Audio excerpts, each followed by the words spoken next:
Okay, students, today we will discuss coordination compounds or complex compounds. In the previous class, we discussed the properties of D block elements, and one of the properties is coordination compounds. Why these D block elements form coordination compounds?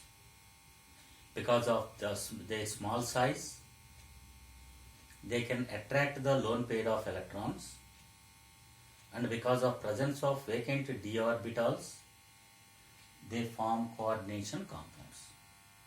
So these are the reasons for the formation of coordination compounds.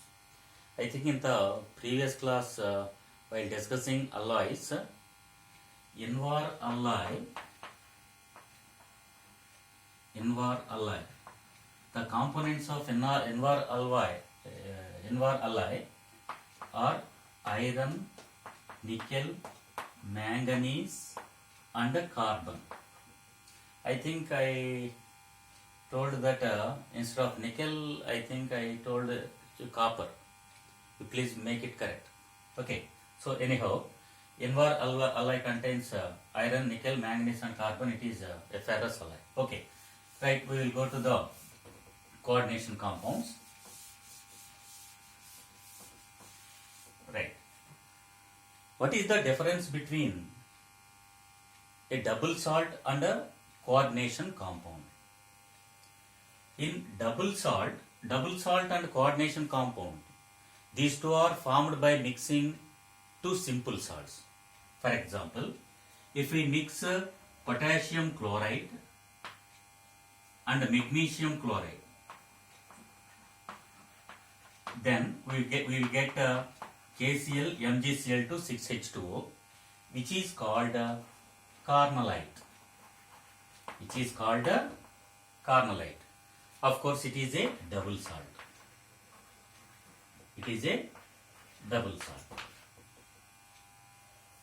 If we mix KCN and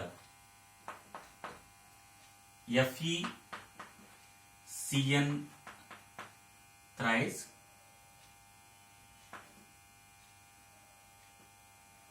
FeCN thrice, okay, Cn twice, we will get another compound which is a complex compound, and it is written as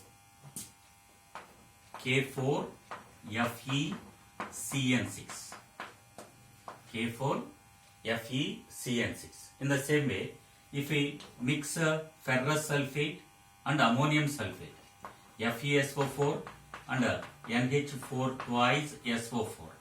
If we mix these two, we will get ferrous ammonium sulfate,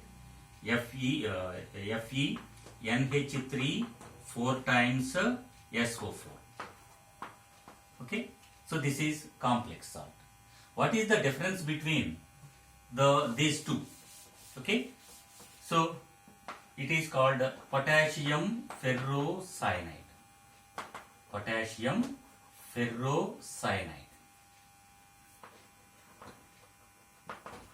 It is complex salt.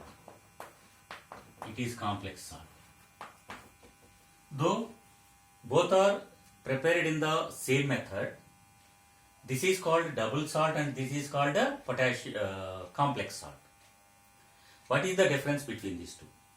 If we take individual salts, by which we get double salt, we will have K plus ions, Cl minus ions and Mg plus 2 ions.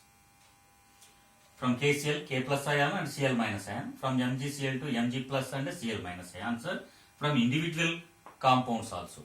From individual salts we will get the same ions, and in double salt also we will get the same ions. But in individual salts of KCN and FeCN twice, we will get K plus ions and Cn minus ions.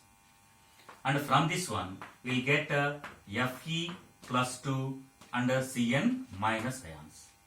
From individual salts, we get 4 types of ions or 3 types of ions.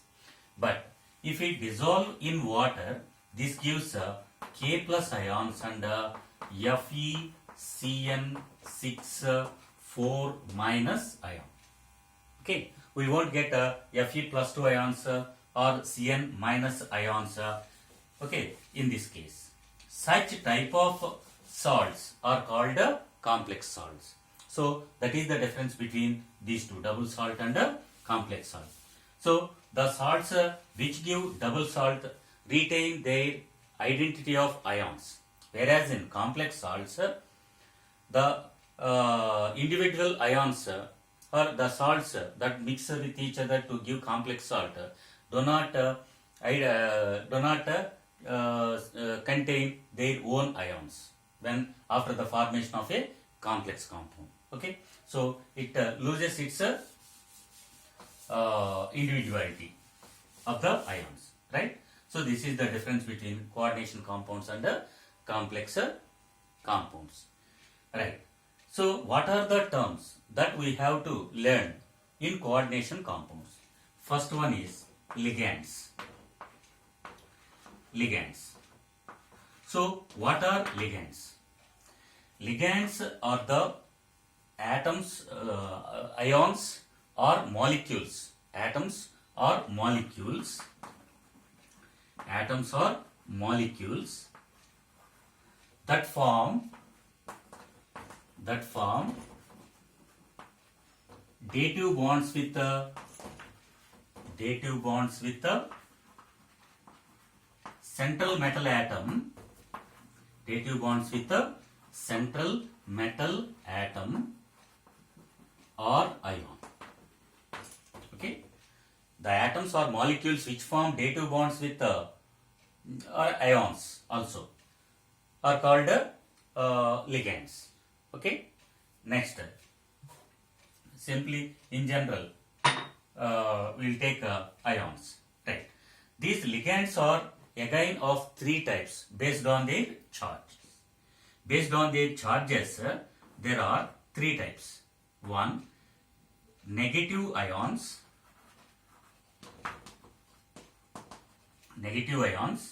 positive ions and neutral ions, or positive ligands, negative ligands and neutral ligands.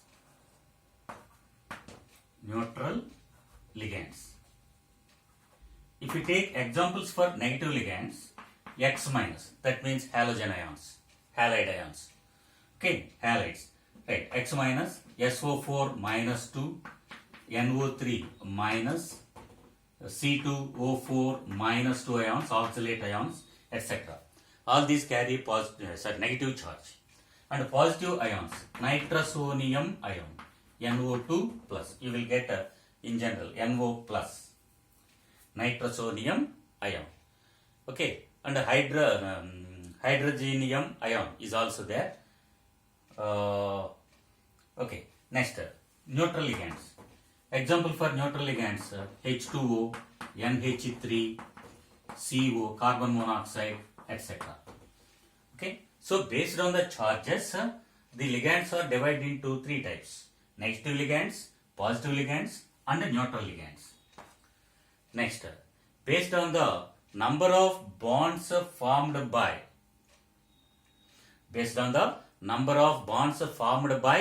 the ligand, again it is divided into two types: monodentate ligand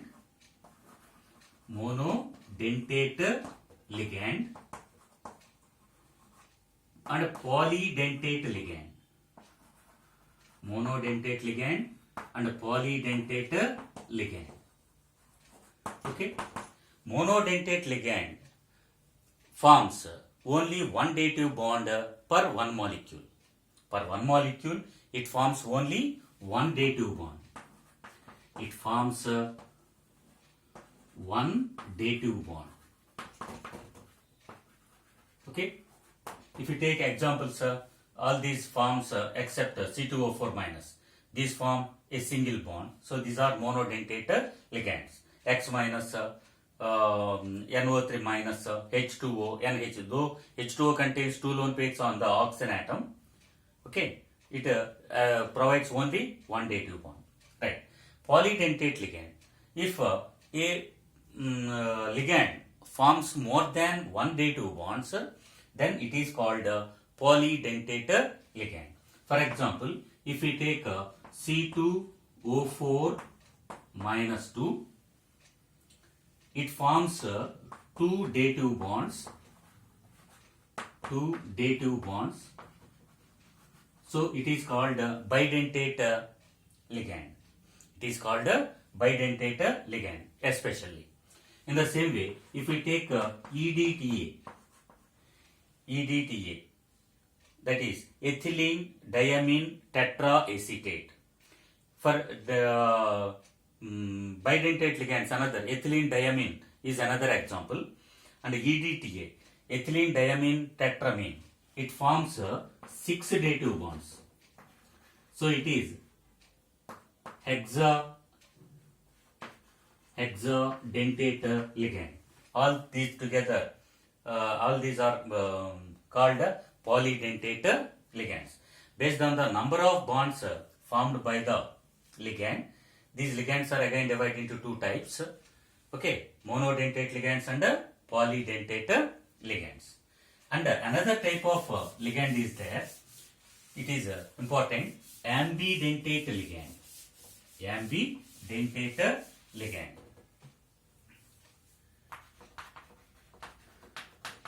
What is meant by ambidentate ligand?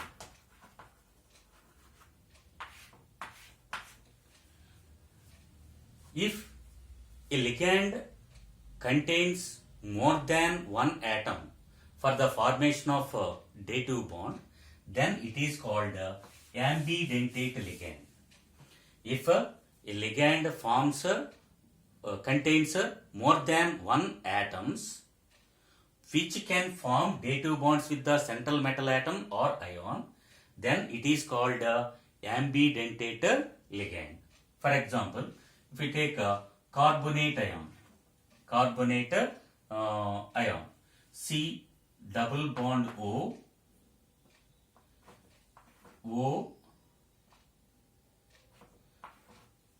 COO, excuse me,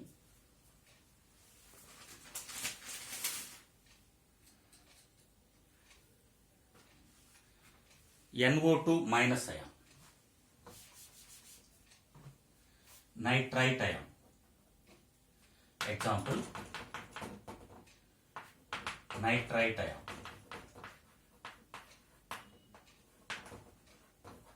NO2 minus ion. So here N double bond O. Okay. So here nitrogen can form dative bond with a metal atom or ion. Okay. Then it is called as a nitrito N. Nitrito N. Similarly, oxygen can form dative bond with a metal. So then this is called as a nitrito O. Nitrito O while naming the complex compound. So in NO2 minus ion, nitrogen atom can form dative bond and oxygen also can form a dative bond. Nitrogen contains lone pair and oxygen also contains a lone pair. So if in a ligand more than one atom have the ability to form dative bond with a central metal atom or ion, then that type of ligands are called ambidentate ligands. They are called as ambidentate ligands. Okay. Next, another term is coordination sphere. Coordination sphere. So, what is meant by coordination sphere? The central metal atom and the ligands are put in square brackets. That entity is called coordination sphere. For example, in the previous example, K4FeCN6, FeCN6 4 minus is called a coordination sphere. Okay, so the central metal ion and the ligands are put in the square bracket. It is called a coordination sphere.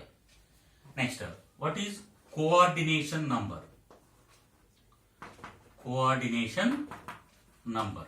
This is another term we have to learn. Coordination number is the number of dative bonds formed by the central atom or ion with ligands is called coordination number. So that is the definition of coordination number. It has an important role in the determining of structure of the complex ion or complex compound. If coordination number is 2, the shape is linear. If coordination number is 3, then the shape is square planar. The shape is trigonal planar. If coordination number is 4, then there are two types of structures. They are tetrahedral or square planar. Okay. If coordination number is 4, then if the hybridization is sp3, then the shape will be tetrahedral. Similarly, if it has dsp2 hybridization, then the shape will be square planar. In general, coordination number may be 2 or 4 or 6. Okay. If coordination number is 6, then the shape will be octahedral. Okay. Next, another term we have to go through in coordination compounds is homoleptic and heteroleptic compounds. Homoleptic and heteroleptic compounds. Heteroleptic complexes. What are homoleptic complexes? If central metal ion or atom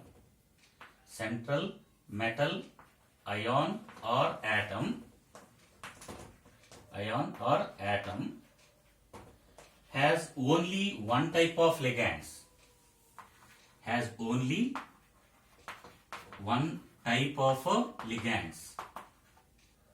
or you can write it as a central metal atom or ion has only one type of ligands. Example, if we take a example, CO NH3 6 times 3 plus.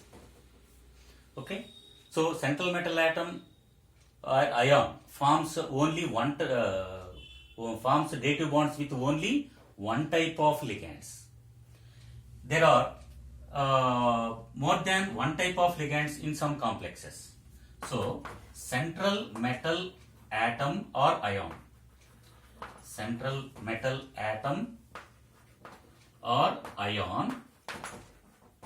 has more than one type of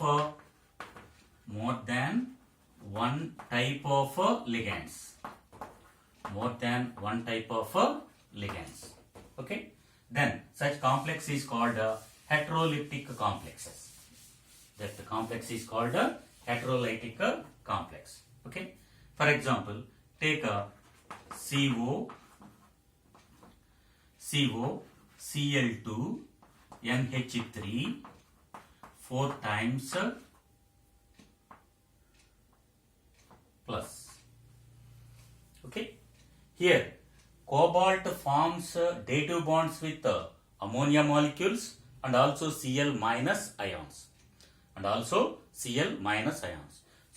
here ligands are Cl minus ions and ammonia molecules. So, central metal atom forms dative bonds with more than one type of ligands. Such complexes are called heteroleptic complexes. Okay, so these are the terms that we have to remember in coordination compounds. And next, another important concept which is asked many times for 4 marks in IPE is Werner's theory of coordination compounds. Werner's theory of coordination compounds. It is important for 4 marks. Werner's theory of coordination compounds. According to this theory, central metal atom or ion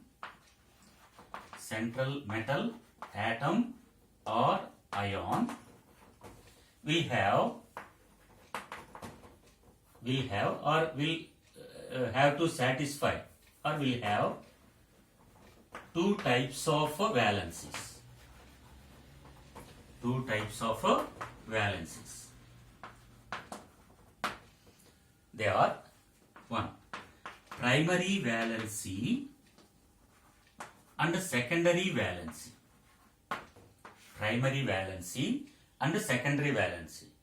In complexes, the central metal atom or ion must satisfy both the valencies, that is primary valency and secondary valency. Primary valency is also known as ionizable valency. It is also known as a ionizable valency. This primary valency is satisfied by negative ligands or ions. So, primary valency is satisfied by negative ligands or ions. And second one, it is equal to the oxidation number. It is equal to the oxidation